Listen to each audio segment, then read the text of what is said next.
Hello and welcome to the Foodcast with Rohit. Today I'm with Sarah Nicole Edwards, who is the founder of Copper Cloves, which is a plant-based cafe here in Indiranagar. And we're shooting this at the studio, which is their yoga and wellness space. Hi, thanks for being on the Foodcast with us. No, thank you, Rohit, for inviting me. You're welcome, it's my pleasure. So the first question is something that I think all of us are thinking of is, what is the story behind the name Copper Cloves? So I do love this question. When I was starting Copper and Cloves, I knew I wanted it to be a health-focused food offering. But I didn't want to call it, the healthy kitchen or the detox kitchen, because that can really actually put people off. So copper, as we know in South India, we know this is a metal associated with health properties. Cloves, similarly as a spice, all spices actually have many, many health properties. So together they sound nice. They allude to health without it being in your face.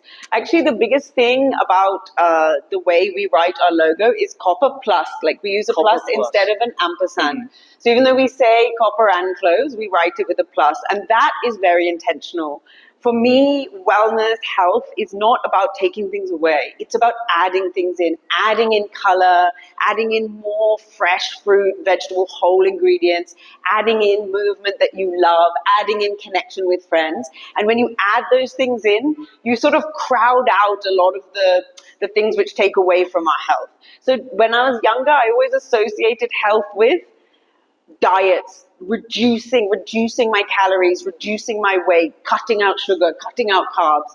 And it was only when I learned to add in the things I love about healthy food, and those things naturally, it naturally fell away, and I became more sustainably healthy in the long term. So that plus is the key thing about the logo and the way we write Copper and Cloves that I really want people to resonate with. So it's all about, you're not taking anything away by being healthy. You're adding value. You're adding more health to your life. Exactly. That makes a lot of sense. And healthy living is about abundance. It is not about restriction. That is my message.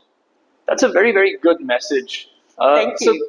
So you obviously you believe very strongly in this. What motivated you to start a restaurant? That is a different thing. Everything happened organically. Okay. So I started Copper and Cloves when I was still working. It was like my side gig, and I was, just doing a lot of individual things in my kitchen. I was cooking granola and little energy balls and bliss balls, which we still serve today. But I was, sending that via Dunzo to people's houses. I was doing markets and pop-ups, and it was my side gig. And I started doing a lot of menu consultancy and like doing pop-ups within restaurants.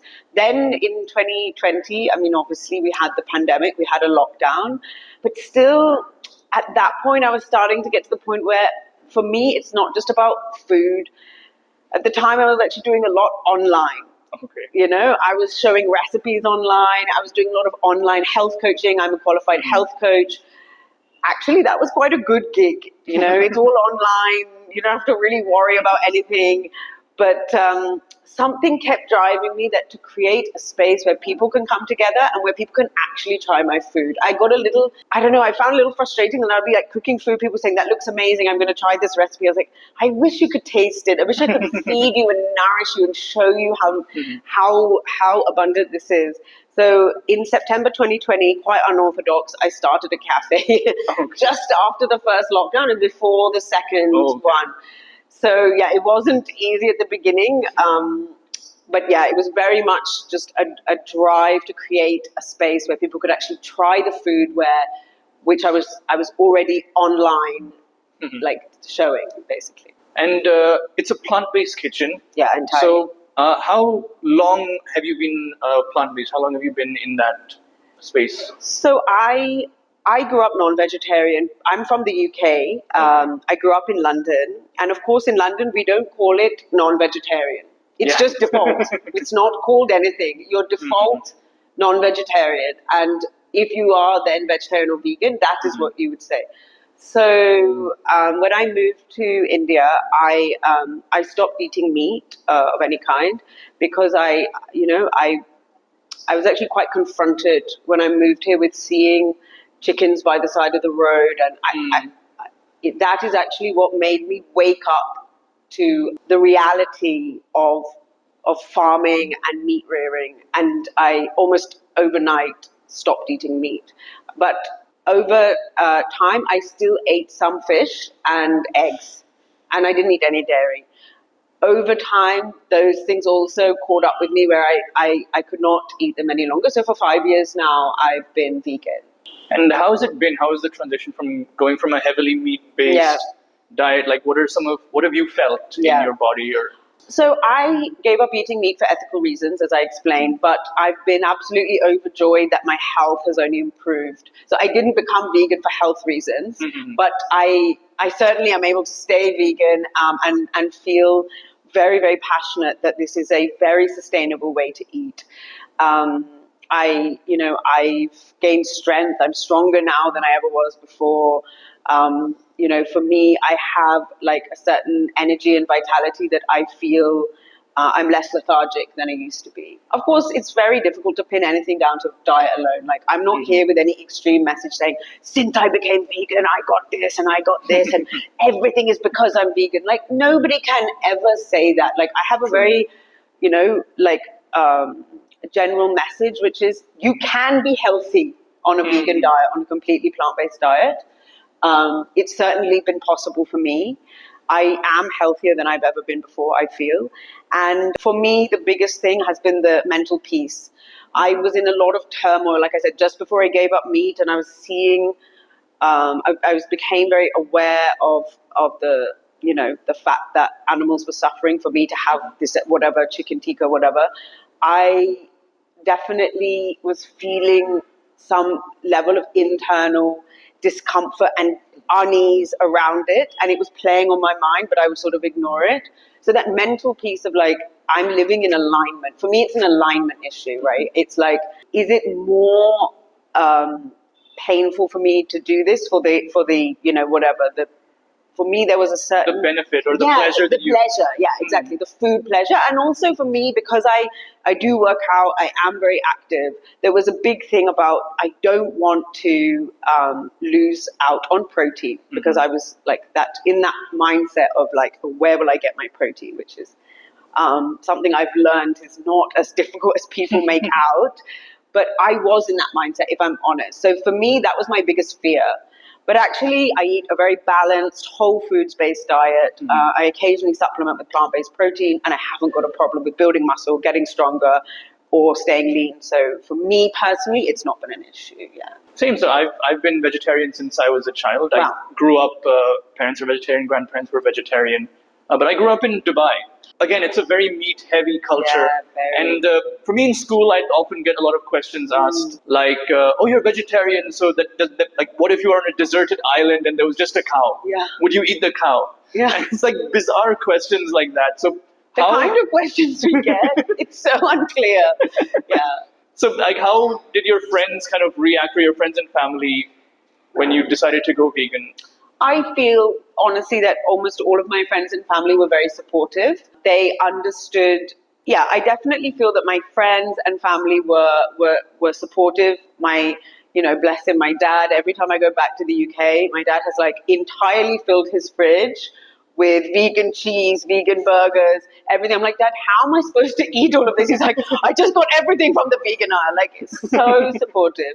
Actually, like you kind of alluded to, the biggest reaction I get is from strangers. Okay. I'll say at a dinner table, I was like having, dinner with a bunch of people. Didn't know everyone at the table. Someone mentioned, oh, yeah, no, what's vegan on the menu because she's vegan. Someone turned to me, why are you vegan? Is it for health reasons or ethical reasons? I said, well, it's for ethical reasons, but actually kind of for both. I mean, when I turned vegan, I became very, very unhealthy. That kind of thing comes up a lot. People say, oh, you're vegan? My friend was vegan and they almost died. Like that kind of thing is like always thrown at me. I'm like, okay, I mean, that's one single example, and there's no context of how you were eating or what you were eating. Like, I mean, you read these news articles that's like, this vegan person, almost died because they're vegan. It was like, when you look into it, it's like they were restricting to 500 calories a day and they only ate fruit. That is not veganism. Like, that is, an extreme eating example, which is obviously detrimental to health. So I feel that my friends and family have been very supportive. They've also seen that, my life has only become enriched by becoming vegan, starting a vegan business, becoming part of the amazing vegan community that's here in Bangalore and in India. And it's enriched my life, and I'm all the better for it. Random strangers throw the most bizarre examples at me, and I often don't engage other than to say, I'm having a great time, I'm healthy, and I can only give my example. Like, I can't sit there and persuade you.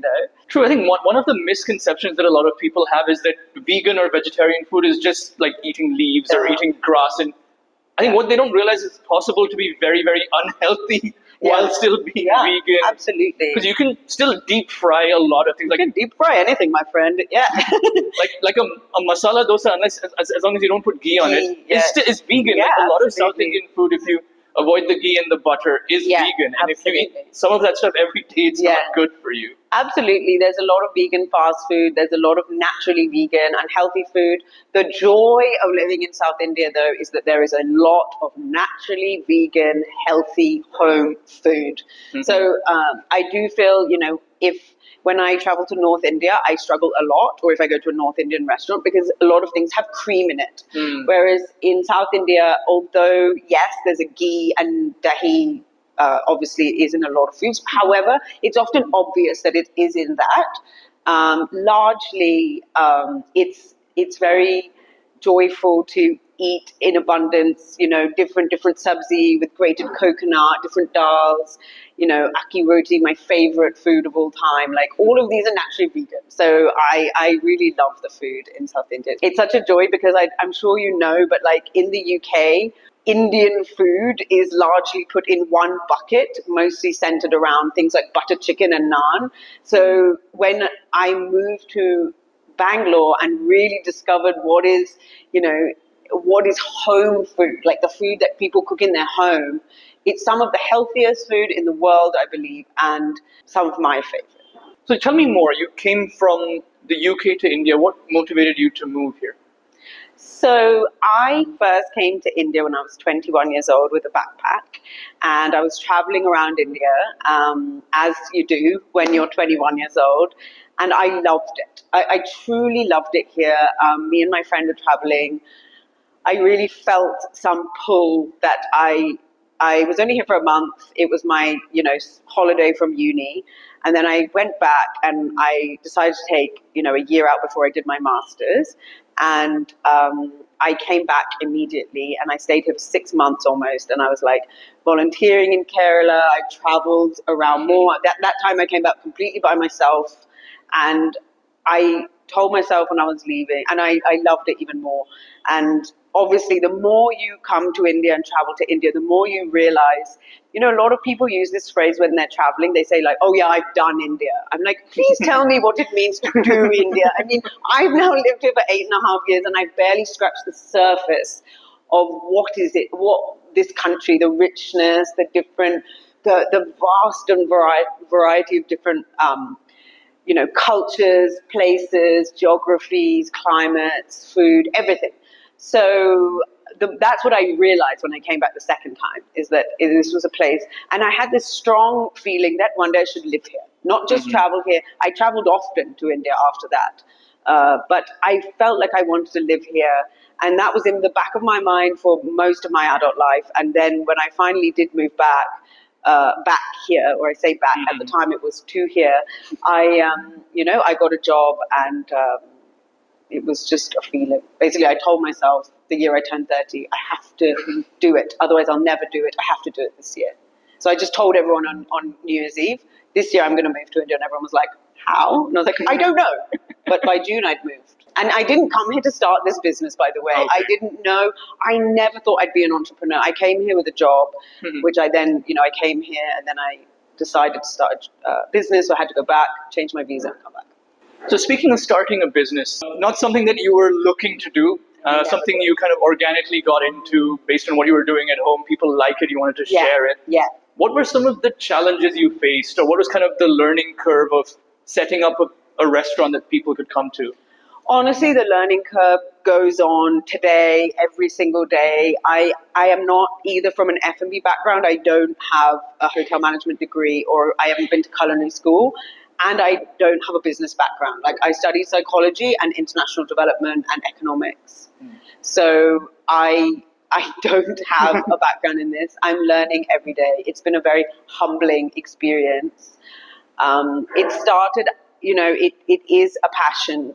I started it, and I guess the biggest challenge has been, it hasn't been growing the team. I've been very, very fortunate that, like, the most amazing chefs sometimes have messaged me on Instagram saying, like, I'd love to come and work with you. And I've had a call with them, and then they've just moved. I had a chef who was based in Paris. She's from India, and she was moving back, and she just messaged me on Instagram. She turned out to be one of the best chefs we've had, and she grew the menu. And that kind of thing has been easy in terms of who's come to work here. But managing, now we're like 30 people. We have a lot of the operational challenge of running a restaurant cannot be overstated. And obviously for me, without an F&B background, it's been a challenge, but I do truly enjoy it. So I would say the fact that anything could happen on any day. The AC can break, the oven can conk in, there can be basically equipment failure, a power cut that causes, anything can happen on any day, and you have to just take it in a stride and just be like, of course that's happened. Okay, what are we going to do? And not get stressed out. Managing a team of 30 has also been a challenge, because it's obviously the biggest team I've ever managed. But again, I've been very, very fortunate with the people we've found. So you've opened a plant-based kitchen. How did you go about getting the first few customers in? How was that?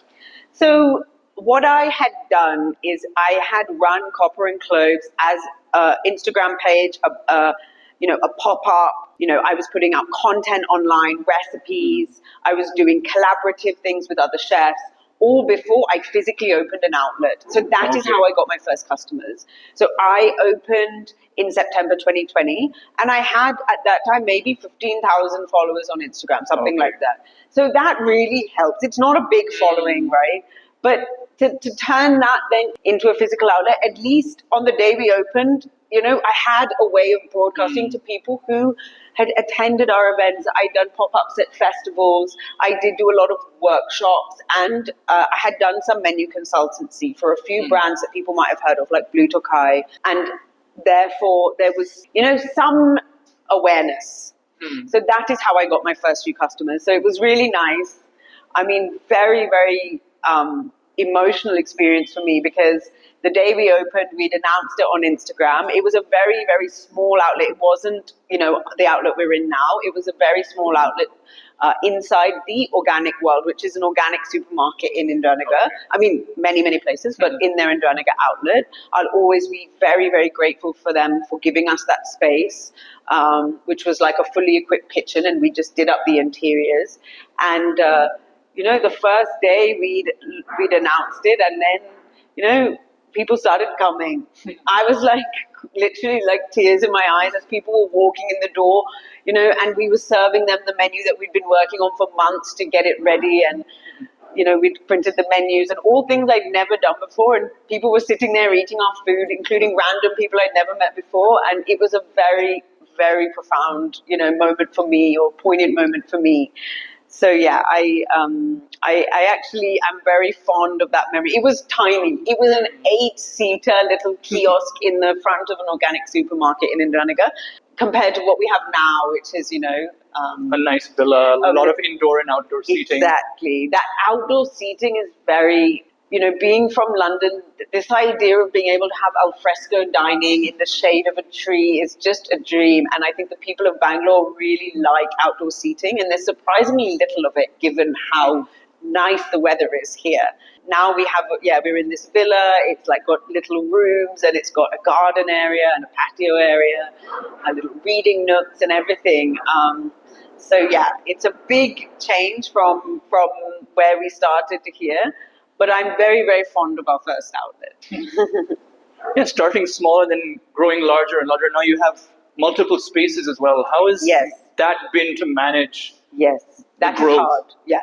I would say that's the hardest thing on a day-to-day basis would be my time management. Like Okay. I want to be able to sort of split myself into three places. One is to be at the studio, interacting with the customers, the clients, and the students of the classes who come here, and then I want to be at the cafe all the time because my greatest joy of running being in hospitality is meeting people. It's the thing I didn't expect. Like I knew I wanted to start a cafe because I wanted to feed people, and I loved cooking, and I still love cooking, but I didn't really anticipate how my favorite thing is just meeting so many different people. Like you don't get that in real life, right? I mean, in other careers, you don't get to meet like sometimes hundreds of people from all different walks of life in one day and chat to them. So that is my greatest joy. But like I said, it makes it very difficult because we have a kitchen, we have a studio, and we have a cafe. And all of them, I kind of want to be in all of them. I want to be spending time with my chefs, I want to be meeting my customers, I want to be here in the studio. So yeah, it's a lot. So it's good that you guys have been growing. How do you see kind of plant-based cooking broadly within Bangalore, within India, Yeah. worldwide? How has that culture been? You know, some people will say, oh, vegan food, it's a trend or even a fad. I am here to say it is not a trend or a fad. It is a trend in the sense that it is a global trend that veganism is increasing, plant-based eating is increasing, heavy meat-based diets are decreasing because of facts that we now know about what is the healthiest way to eat. It isn't a trend that is a passing, fleeting trend. It is the trend of the direction of travel of how the way we eat globally and in India will change towards being predominantly plant-based. Anything else will drive us and other species to extinction. So that is what I believe, and also that is what we're seeing in heavily meat-based eating countries. That trend is undeniable. The rise of veganism or the rise of vegetarianism and plant-based eating. So I do see plant-based eating becoming much, much more prevalent in India as well. It already is, honestly. And the beautifully unique thing about the context in India is here, even hardcore non-vegetarians, which is a phrase which I learned, when I moved here, even people that describe themselves as hardcore non-vegetarians actually don't necessarily eat meat every day or for every meal. Now, for example, America or the UK, like just say the UK where I'm from, because that's where I can give first-hand experience. You could literally eat traditional food, sausages, bacon, and eggs for breakfast with some beans. That is called a full English breakfast. 3 different non-veg things on the plate. Yep. You could have a chicken sandwich for lunch. That would be very normal. And for dinner, you could, again, have some kind of steak pie. Like, these are all traditional English foods that you could literally eat heavy meat 3 times a day. That would be considered normal. The beautiful thing about, like, India and where I see it's so different is that even a hardcore non-vegetarian might only eat meat a couple of times a week. They might love it, but they naturally eat plant-based very often and they don't even realize. True. I mean, like the traditional Indian breakfast that you think of, Completely plant-based. it's completely plant-based. And often, like, dal. Sometimes people say to me, like, they come to the cafe and say, I've never eaten vegan food before. I was like, I think you have, because rice dal sabzi is vegan mostly, unless there's some, whatever, ghee, like you say, or dahi, but it's plant-based. It's plant-forward. The Indian natural diet is plant-forward. People are more plant-forward than they even realize. What I want to do, though, is make eating out also healthy and fun and plant-based. So I think what does tend to happen is that people who eat largely plant-based at home, when they go out, they're like, okay, now I want to eat, give me that smash burger. Yeah, give me exactly. I want the fried chicken wings. Yeah. I want the burgers, whatever. So that's fine. I'm not here to judge anybody. But what I'm trying to do is show that like eating vegan, like you mentioned earlier, eating vegetarian is not eating some boring like lettuce leaves limp on a plate and just forcing it down because it's healthy and because it's vegan. It's actually about, you know, abundance. If you come to the cafe and you order a bunch of different things, we have a sharing plate, small plates menu, and we have these bowls. You'll see so many colors. It's so full, the presentation, and you'll just want to, you know, dig in, and everybody's sharing. And oh, I love that. Try this. It's abundance. It's fun food. It's colorful food. It's vibrant. We try and pack as much flavor into anything. Yes, it's healthy in the sense that it's whole foods. We don't use anything refined. We don't use refined like maida, sugar. We only use whole foods. We don't use anything artificial, and we make everything from scratch. We don't buy any sauces or paste or any, even masalas. We make everything. We grind the spices and we mix them together. We don't you know, buy anything pre-made. That's how we make it healthy. We don't use any refined oil also, only cold-pressed oil in the entirety of our business.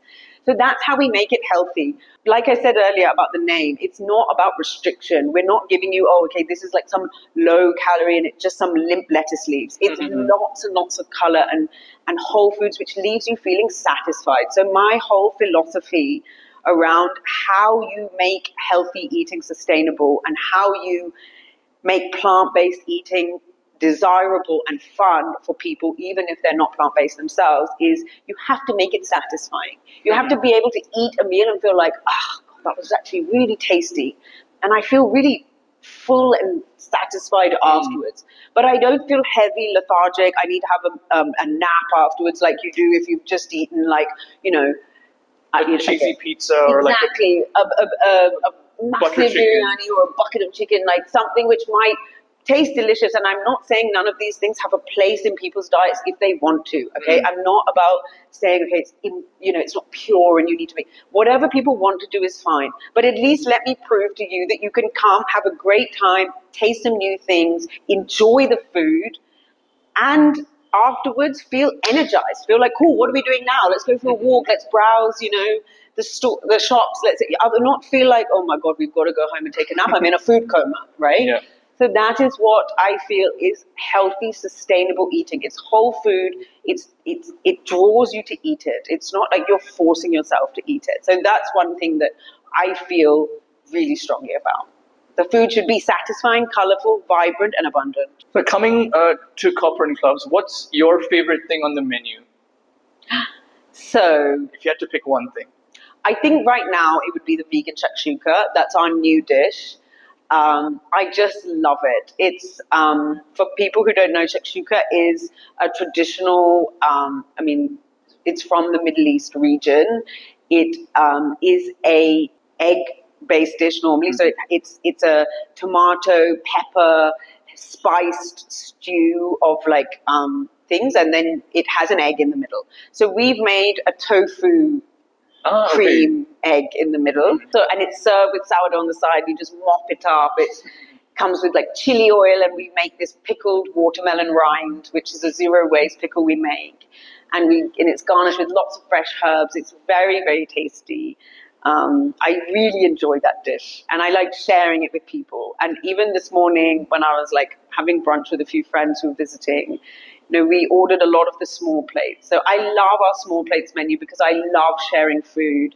I think that's been one of the things I love about the way we eat in India largely. And it's not such a British thing, actually. It's much more of a Mediterranean, Middle Eastern and Indian thing to have lots of little things.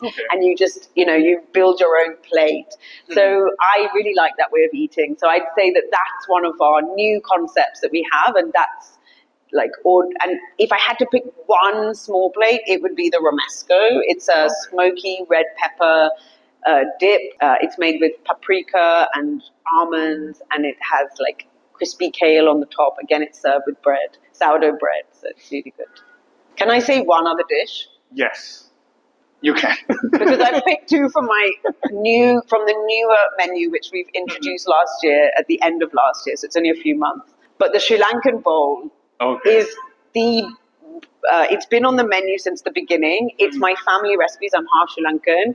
It's recipes which my aunt gave me, and I kind of adapted them and put them into one bowl. Typically, it would be served like in a like way where there'd be a separate sabzi and a dal and this thing. So we've made it into one balanced bowl, and it's been our best seller from the beginning. It's probably one of the most mentioned dishes, and it's my comfort food. So I love it. Yeah. So that's the classic, the old classic, and then I picked two from the new.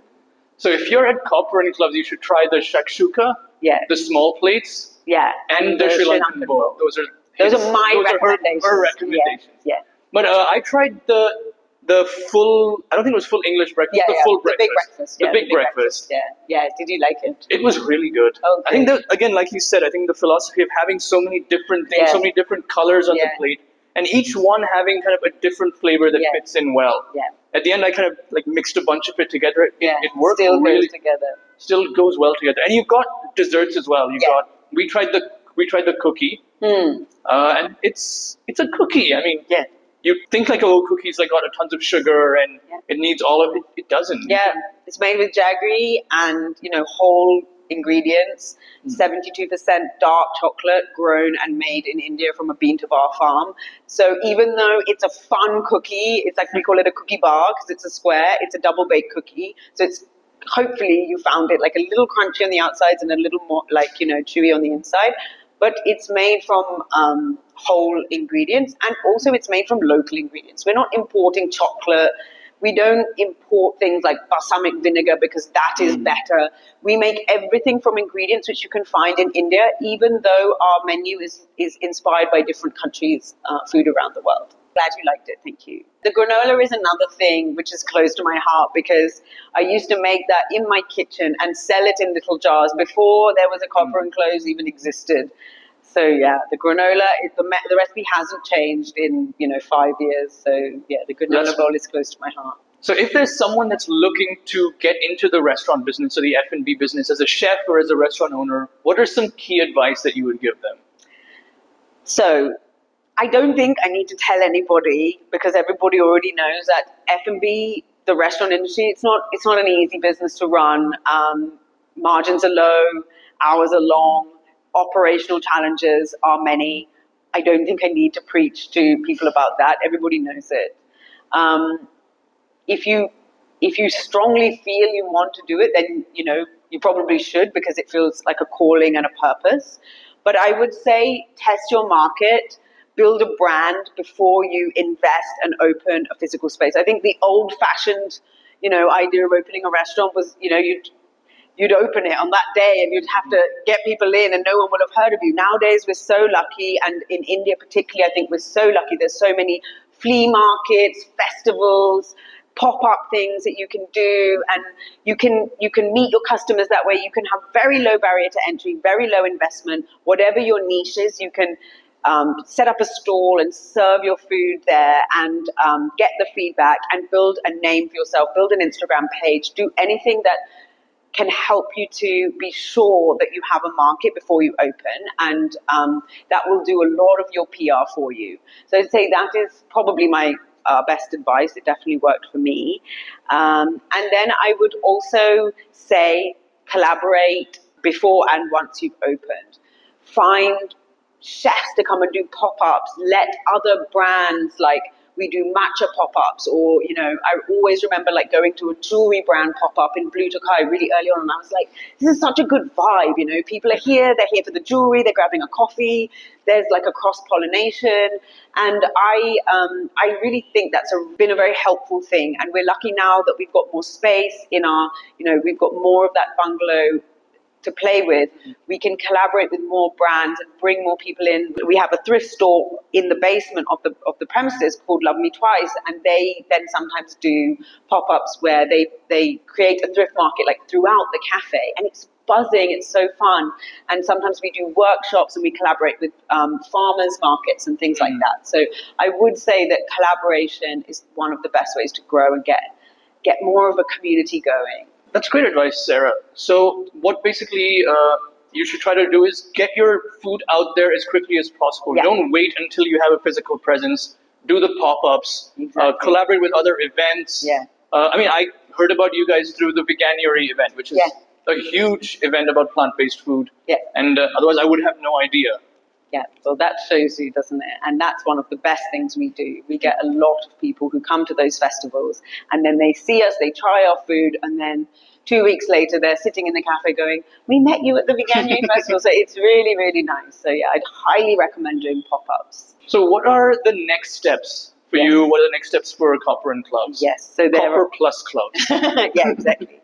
So lots more things coming. Our cafe is located in Indiranagar near the metro station on a side leafy lane, and it's a bungalow villa conversion.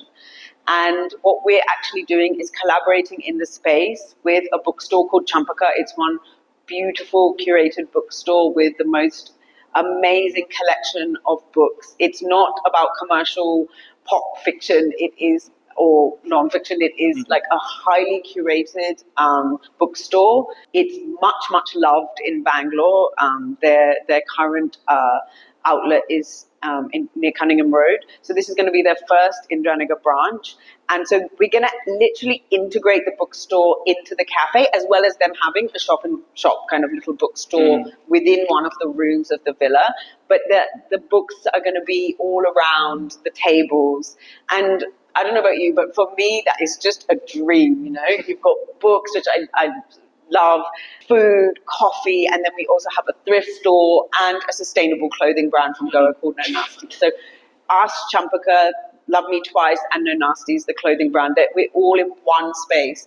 I really think that's important because in Bangalore, as we all know, we don't even need to say it, the traffic, the tax or the taxing nature of having to move from one area to another means that if you're going to go somewhere, let us work hard for you. You've come for lunch. You can shop sustainably. No Nasties is a vegan clothing brand. Love Me Twice is a thrift store. You can browse a bookstore, and we often, almost every weekend, have events, a little pop up or some kind of reading event. We collaborate with a puppy adoption thing called Love Me Twice, where there'll sometimes be puppies that you can adopt. Like, we want to work harder for our community so that if they've taken the time to travel to Copper and Cloves to have a meal, they don't have to eat and leave. It's not transactional. They can actually stay for the whole day. There's enough to do to last you at least 4 hours. So in a city like Bangalore, where even if you're coming from Whitefield on the metro, or you're driving from somewhere and you've got stuck in traffic, you're not feeling like, why have I driven for 2 hours to come somewhere for 45 minutes and get kicked out again? So it's not like that. So I think that's one of the things I'm most excited about, because that's something I've really observed over the last few years, is that people do come and visit us from far, and I want to make that experience worth their while. So I'm super excited about this transformation of this collaboration in one space. And the other big thing that we're going to start doing in the next few months is staying open for dinner. So we've always been more of a brunchy daytime cafe. We have smoothie bowls, granola bowls, sourdough sandwiches, etc. We're creating more of a dinner menu. We're going to have candles on the table. We're going to stay open till 10:30 so that people can really come for dinner. Right now we close at 8. People do come for an early dinner, but then they feel like they have to leave, and we're sort of stacking the chairs by 8 o'clock. And it's not when people truly eat dinner. Most people want to come out around 8 and stay until 10. Yeah. So that is, what people have been asking for. I'm really, really someone that eats early and goes to bed early. So I've kind of been resisting it, but I can't resist it anymore. People want to come out for dinner. So that's what we're going to be doing. I think we'll launch that in the next few months. So we'd love to host people for dinner. It's a date night, it's a friend night with the sharing plates. It's more of a dinner menu. So yeah, I'm really excited. Now I've kind of resigned to it. I'm super excited about it. And the chefs are super excited about it. Yeah, they're going to create new dishes, and we're going to curate something more dinnery. True. I think people finish work late, so they want to be able to step out from their office. And Indiranagar is a great place. There's tons of offices, so yeah, I think it can only be a good move to be open a little late, except maybe if you'd like to eat before sunset. Yeah, I do. And I think sometimes, like, my own habits, which are very focused around like health, eating, and I'm more of an early riser, early to bed, have influenced the way the cafe's evolved. But I think the last year as a business owner, I really took a step back. I observed, sometimes I'll go out for dinner, very rarely, but and at 9 o'clock on a Tuesday night, I'm like, all the restaurants are full. and they would have been empty in the day. Yeah. So I've had to accept, that is the pattern, because like you said, in Bangalore, actually as a city, work doesn't start at 8 and finish at 5. It's more of a late 10 till 7 culture of working. So we've accepted it and we're ready. I think a lot of people like coming for a date also, especially to like a cute bookstore thing. So yeah, you've got so many things for people to do while they're on a date. Exactly, so that it's not awkward. In case it's awkward, you could browse the books. Yes. And also we have these cute little conversation cards that we keep on tables. Okay. So that if you are, whether you're with a friend or with your family or whether you are on a new date, we give that to you, so that it's just like questions that just keep the conversation rolling, so you don't get stuck on small talk. So that's something new which we've introduced. Like we've got a new member of staff, Apu, and he's just been so brilliant at bringing in stuff like that to help build the community. So yeah, if you do visit Copper and Cloves, ask for the conversation cards if they're not already on your table, because sometimes people don't want them and they're not there. So ask for the conversation cards, and you'll just have a lot of fun answering those kind of questions. I actually should give you those questions and do a round of them with you. Oh, that would be quite fun. Yeah. Next time. Next time, yeah. That's it from me. Is there anything else that you'd like to say to the explorers?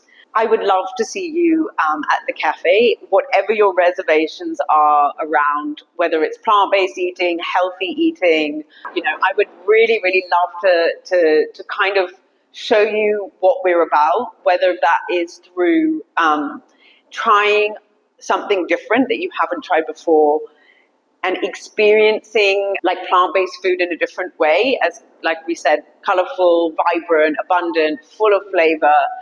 And yeah, coming to see what a more of a community-centered cafe is all about, where we invite you to linger. There's a bookstore, like we said, there's different things you can do. It's all around community and sustainable living. So we really do invite you to come, slow down, spend some time, get to know us, try our food, but also sort of it's a little taste of the lifestyle as well. It's more than just a meal. So that's why we'd really love you to come. Thank you so much for being on the pod. And let me know in the comments what your key takeaways were. And thank you so much.